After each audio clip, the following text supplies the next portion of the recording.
বাড়ি লাগে যাওয়ার জন্য চট্টগ্রামের মাটিতে চট্টগ্রাম বন্দরের ঘিরছে আমরা অত্যন্ত বন্দর পরিবার এরকম একটা আনন্দময় মুহূর্তের সাক্ষী হতে পারে আপনাদেরকে আমরা বরণ করতে পেরে আমাদের বাংলাদেশের মহোদয় এবং মাননীয় বিহার মহোদয় সবাই মিলে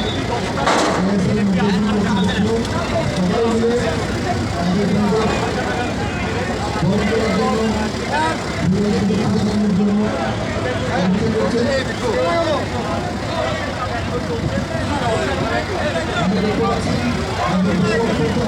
অপেক্ষা করছে। অনেকদিন পর তাদের বইয়েরা এসেছে